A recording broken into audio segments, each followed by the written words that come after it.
UFC 214 is the best fight card of the year. At this point, 24 years after it held its very first event, the UFC is no longer a rough-and-tumble spectacle with fighters who scrap in the hospital after their official bout and champions who shit on featured sponsors in the octagon. After being sold for $4 billion last year, the promotion has continued to try and streamline itself and smooth over its roughest edges, and even if their biggest draw is a kooky Irish madman who talks evil shit, the UFC is still trying to edge underwear fighting towards the mainstream. More money has softened the sport's wilder personalities, but on a purely sporting level, the mixed martial arts are incredibly good right now. There's no better example of that than UFC 214, which takes place tomorrow in Anaheim. It's easily the best card of the year, and probably the best since UFC 205. You likely know that the main event is the long-anticipated rivalry fight between Jon Jones and Daniel Cormier for the light heavyweight belt and the very soul of both men. It's going to be an incredible orgy of violence, and unlike the last time they were supposed to fight, both men made weight and neither man took off-brand shills for their, huge cock. But that's just one of the many fights worth giving a shit about on the card. Even after the strongest man alive had his bout with John Makdessi called off, UFC 214 has a children's treasury of intriguing fights on the card. Tyron Woodley vs Demian Maia, welterweight title fight. The co-main event is a strange little clash of styles.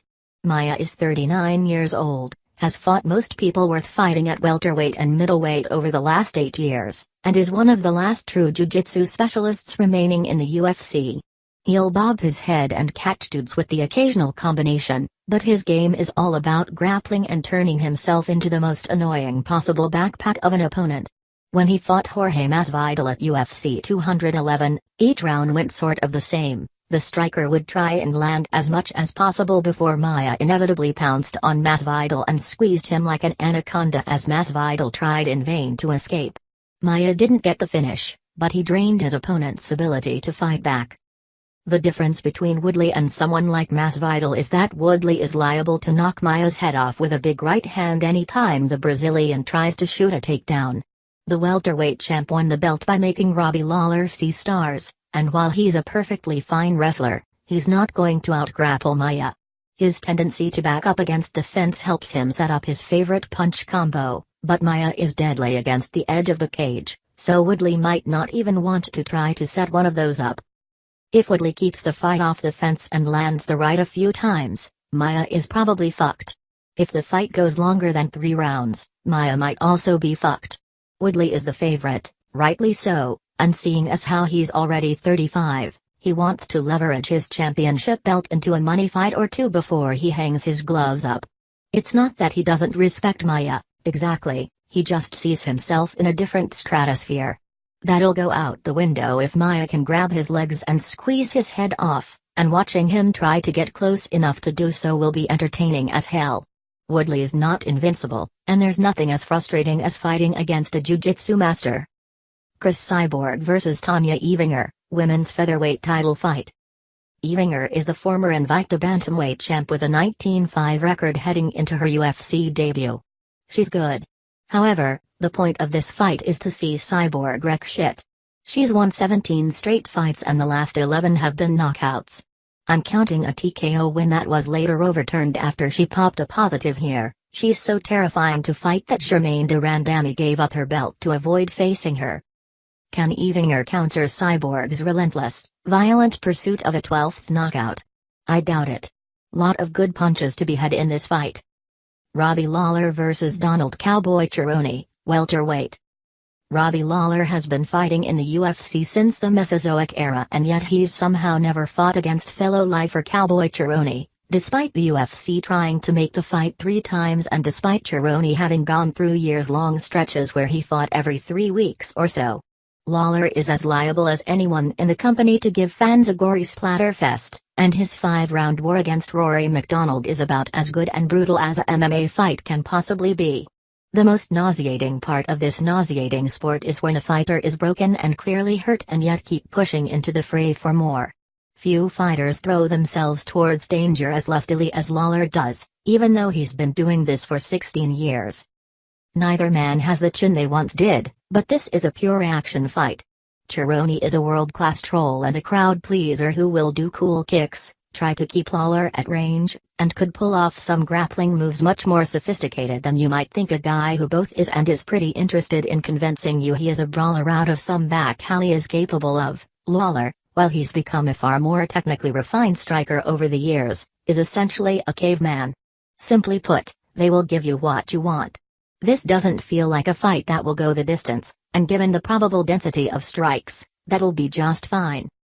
Jimmy Manuwa vs Volk Nesdemir, light heavyweight. UFC organizers slapped an extra light heavyweight fight on the card in case John Jones or Daniel Cormier missed the fight due to some last-minute drama. Both former champions made weight, which means Manuwa and Esdemir will fight after all, and it should be plenty entertaining on its own. Esdemir and Manuwa are both strikers by nature, and while Esdemir is a very weak wrestler, Manuwa hasn't landed a takedown in 4 years. Each man has a win over Ovince St. Ux on his resume, and the winner of this one should be in line to lose to the winner of Cormier vs Jones sooner or later.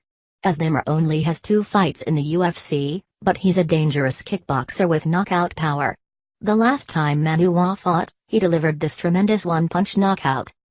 For the 5th fight on a PPV card, a brawl between top 5 contenders, both of whom are looking for knockouts at all times, is not bad at all. Preliminary card. The true depth of UFC 214, however, is the free FXX prelim card. The most entertaining MMA fights are evenly matched bouts held between fighters who want to stay on their feet. Wrestling is fine, but it's less thrilling to see someone grind their opponent into the mat than watch them go for head kicks and boxing combinations. This tends to happen more at the lower weight classes too, and even then, it's more entertaining to watch smaller people throw a higher volume of strikes than it is to have to watch heavyweights lumber around. Thankfully, the 4 fights on the preliminary card are all just about perfect. 3 of the 4 fights are at featherweight and the 4th is at 140 pounds, halfway between bantamweight and featherweight, thanks to some weirdness with Renan Barrow's weight cut.